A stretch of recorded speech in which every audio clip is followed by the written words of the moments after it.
This is the game launcher. It's basically a catapult. I'm Erin Gray and I'm an occupational therapist. And I made this game launcher so someone with severe disabilities could join in the outdoor fun.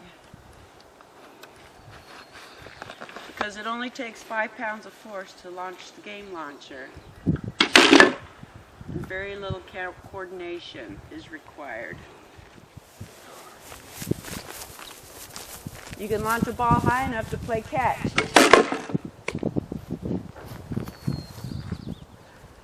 But my favorite is playing cornhole.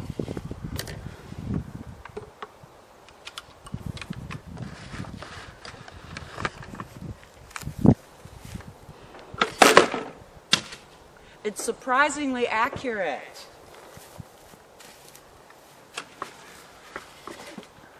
Let's check it out for a second launch.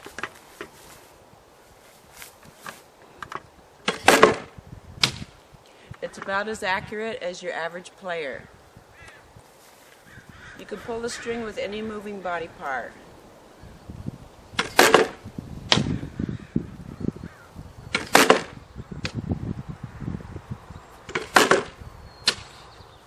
You can attach it to a power wheelchair, but I don't have a power wheelchair here to demonstrate with.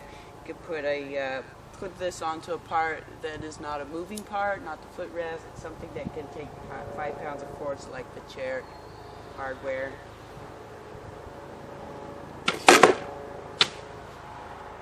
You can launch any size of child's ball by hitting it with your catapult arm. A bonus feature I added is this T-ball feature. This holds almost any size of a child's ball. Nerf ball. And it launches it far enough so you can catch it. The fun thing about the game launcher is that everybody wants to play with it.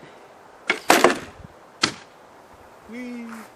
If you want to make one of these for your outdoor games, this is what you'll need. You need about 10 foot of 2x4s, about 8 to 10 feet of 1x4s, 2x4s, or 1x3s. This can be just about any thing that you have laying around. You need a couple of pieces of plywood here, and you need 2x2 that's about 4 feet long. This cup here is optional. You could use a little piece of plywood there, or a wooden V to hold your ball. And you need about 3 bungee cords. The tension is adjustable. You need 5 of these screw eyes here. If you look here, this is what holds your launch mechanism and your bungee cords. You need 1 long eye bolt with a screw. This one passes all the way through to give it less chance of pulling out. And you need this pin here. It can't be a screw. It has to not have any threads on it or it won't pull out. And you need this stepping stone because this is what stabilizes it so it doesn't move around and more of the force is put into the catapult. So you start with the base here. This is just a box. Mine is about 30 inches long and about 1 foot wide, but the dimensions aren't particularly specific. You can go with what you got. This is about 18 to 20 inches high. And the arm here is mounted to a hinge. If you look up close here, it's a gate hinge. And that just gives it some good stability. You can also use a metal rod that passes through the 2x2 and bolts to the sides, but I just happen to have a hinge.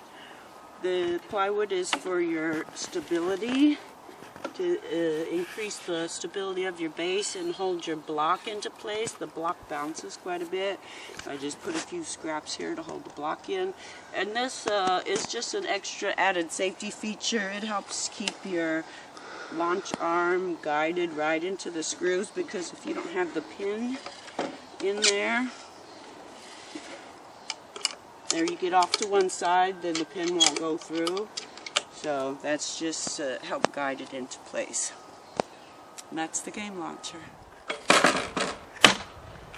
you'd like to make a game launcher for yourself, I'm going to put a diagram at the end of this video. Have fun!